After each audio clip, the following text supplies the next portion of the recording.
భూమి స్వభావం ఏమిటి?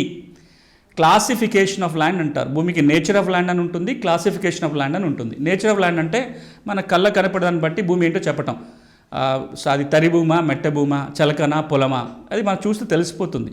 ఇప్పుడు నేను మాట్లాడుతుంది ఈ నేచర్ ఆఫ్ ల్యాండ్ గురించి కాదు. క్లాసిఫికేషన్ అంటే అది ప్రభుత్వ భూమా, పట్టా భూమా, ఇనామా, భూదానా, మైసూరా లేదా ఫారెస్ట్ ల్యాండా, అటవీ భూమా, ఈ సీలింగ్ మిగిలి భూమినా, లవణి భూమా, ఇట్లా రకరకాల లీగల్ క్లాసిఫికేషన్స్ ఉంటాయి.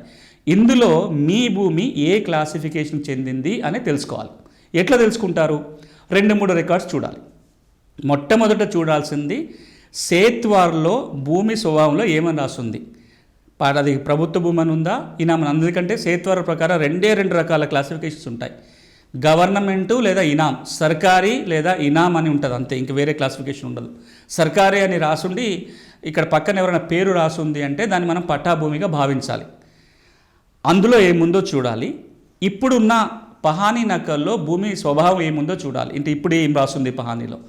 ఈ రెండింటినీ సేమ్ ఉంటే కనుక, అక్కడ ఏది ఉందో ఇక్కడ అదే ఉంది, క్లాసిఫికేషన్ ఉంటే ఇబ్బంది లేదు. కానీ చాలా సందర్భాల్లో ఏం జరుగుతుంది అంటే సేత్వార్ ప్రకారము, పాత రికార్డుల ప్రకారము, కాసరా పహానీ ప్రకారము లేదా చేసాల ప్రకారము క్లాసిఫికేషన్ ఒకలాగా ఉంటుంది, ఇప్పుడున్న పహానీలో మరోలాగా ఉంది.